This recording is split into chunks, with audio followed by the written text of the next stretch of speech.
All right, this week I have the big-ass Ford F-350, and my time in Chicago is pretty limited, so I'm going to show you a little bit of the largesse of this vehicle, but really in this video what I would like to focus on is drivability, and I'm going to do a little bit of a fuel economy challenge because I've been in the city and I have averaged about 12.2 miles per gallon in combined driving. But here's the thing, I am getting ready to drive 400 miles on the highway to Indianapolis, and that should be where this vehicle shines. So I'm Jill Ciminillo with Pickup Truck Plus SUV Talk, and let's take a closer look at the Ford F-350 right now.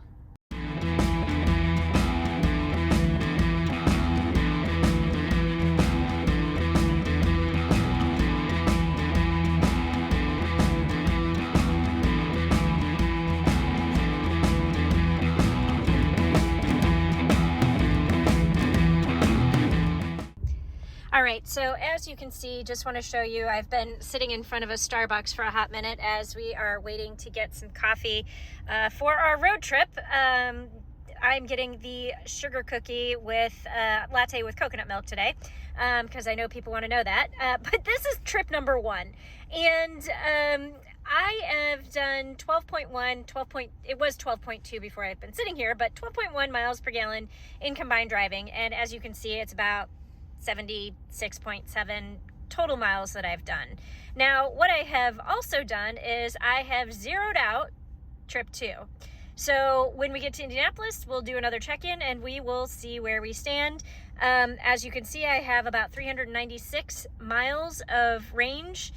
This is the diesel. So yeah, let's take a road trip.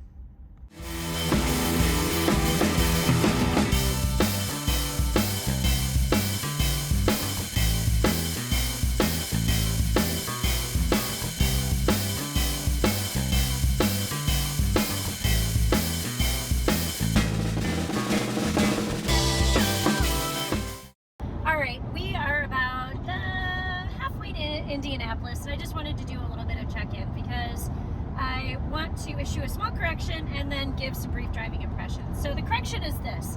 In my intro, I think I said that I was driving 400 miles. That was only if I'm doing a round trip to Indianapolis, and I'm actually only going one way in this vehicle, so 200 miles. So this fuel economy challenge is a 200-mile challenge. Currently getting about 18.7 miles per gallon. All right, so now for some driving impressions, because as we've mentioned previously, this is a big-ass vehicle, and I'm not a big-ass person. I'm 5 feet tall. So there are several things that make this a really good vehicle to drive, just generally. And the first is this has adjustable pedals, so I could move my seat back and then still have a good distance to the steering wheel, but that makes it easier to get in and out of the vehicle. And I don't know, I love adjustable pedals because I don't feel like I'm eating the steering wheel. More automakers should do that, but only Ford and Stellantis now have adjustable pedals in their new vehicles. GM does not. Google that shit. And I'll just leave that there. At any rate, the other thing that makes this really easy to drive is just the all-around visibility. You've got really good big windows, and you have this kick down here that gives you great visibility out the side and helps prevent blind spots. So yeah, you do have really large side towing mirrors, but these are actually lined up better than the GMC Sierra 2500 I had a couple months ago. These I actually like. These do a good job. I was able to get them in a perfect position so that I can see in my blind spots and you know, just see all around the vehicle.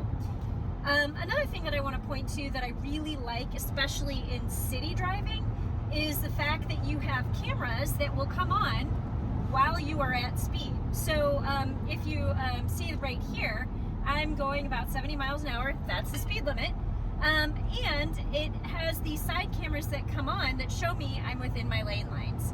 So I really like the fact, again, especially when I'm in a really tight city environment, that I can turn the camera on and it will stay on while I am driving. It helps me watch bike lanes, it helps me watch parked cars, and it just helps me get down some of those tight, narrow one-way streets. So all around, I think this is a pretty comfortable vehicle to drive, even though it is huge. It is huge. Did not try to park it in my garage. Sorry to disappoint. I do have a little journey in the city that we will show after this, where I went and parked in a small parking area, and there was I was gonna go to a drive-through at a Wendy's to get some chili, and that didn't happen. So at any rate, after we get to Indianapolis, we go through the fuel economy. I'll show you my brief sojourn in the city, and then we'll do a walk around and see how big this vehicle really is.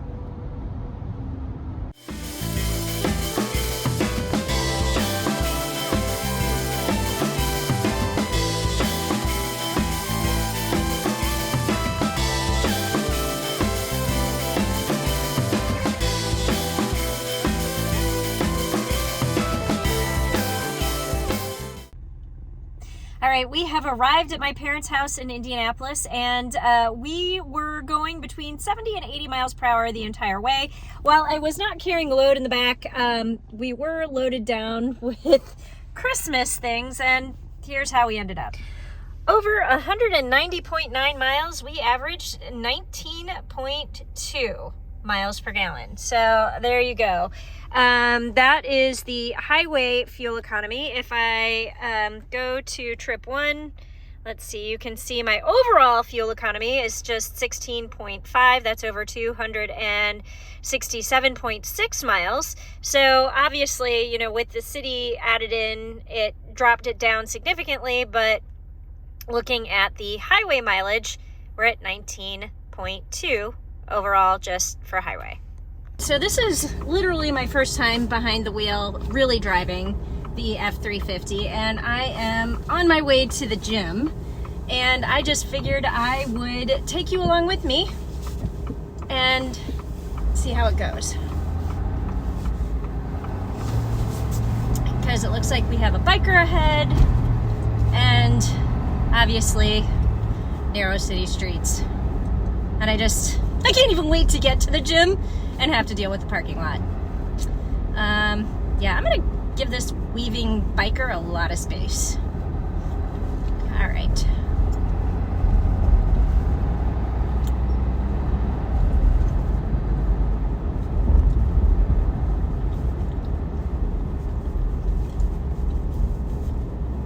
Gotta love it when people pull out right in front of you and then slow down.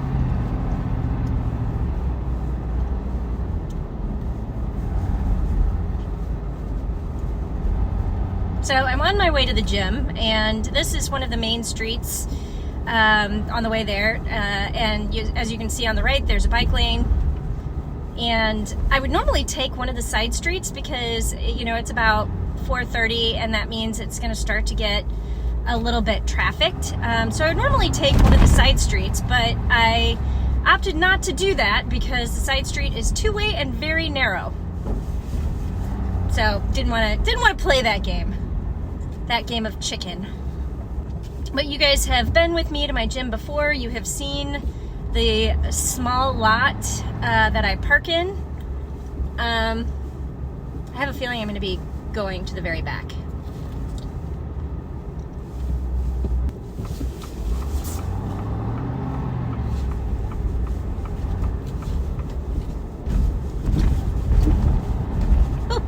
Did not handle that speed bump well. One thing that I have noticed, I kept trying to turn the camera on, and it doesn't stay on, and it I don't know, it doesn't do what I want it to do. Like right now it has a split screen, which I don't want. But it's just very weird.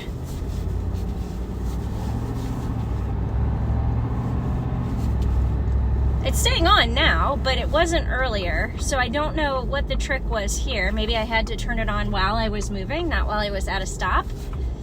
But I mean, these side mirrors pretty much block my view from all the people And now we are in the lot and we are gonna try and find a space. I was thinking of going at the back of the lot, but I might have to actually take up more than one space.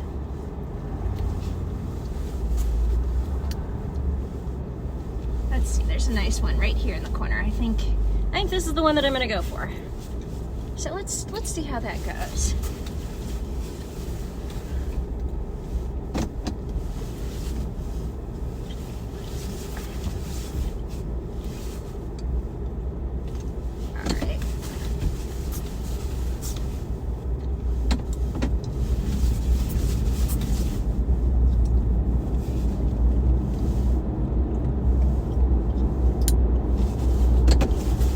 Thankfully, the parking lot isn't super crowded at the moment, and I don't have people like giving me a hard time about my 20-point turn.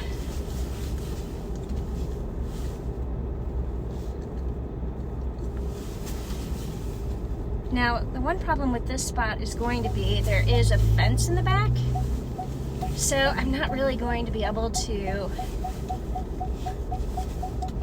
pull back as far as I would want.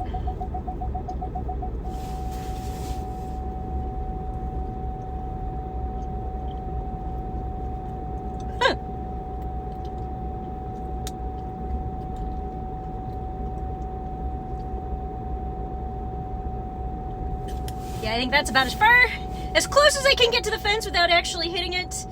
And it looks like I'm sticking out over the space a little bit, but I think people will figure it out.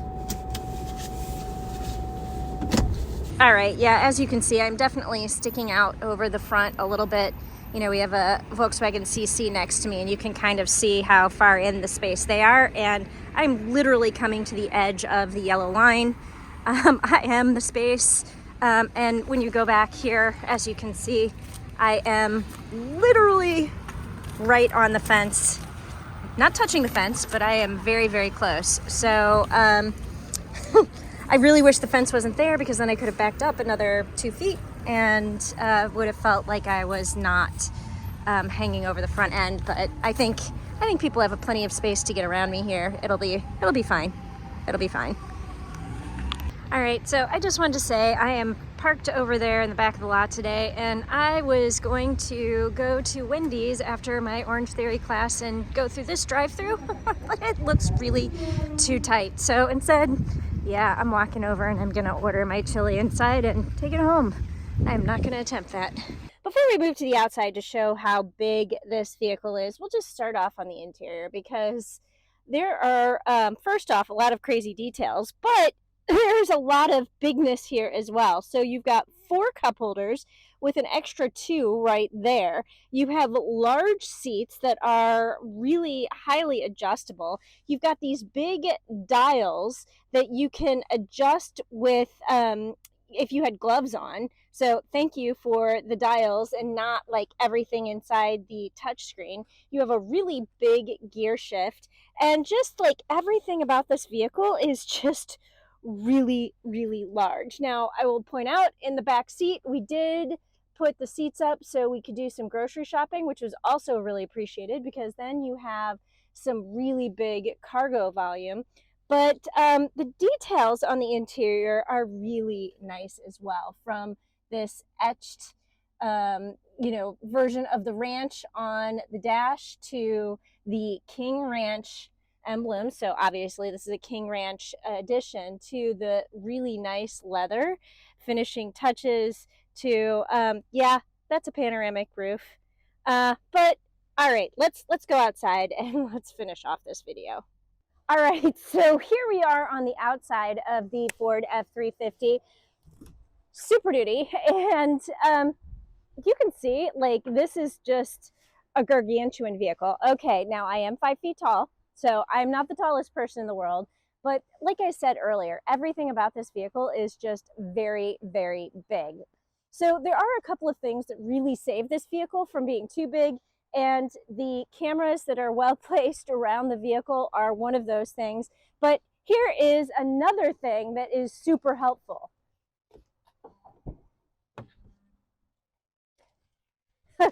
the power running boards, because without this, like, this would just be super difficult to get in and out of, and I don't care how tall you are, it would be hard. So the power running board's very helpful.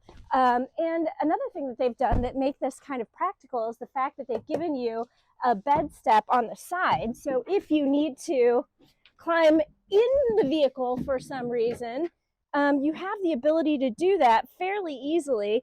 And this also gives you a way to reach in here and grab stuff in the bed. So I love the fact that they've got a bed step, and they've made it fairly easy to deal with what is in the trunk, even though this is super large.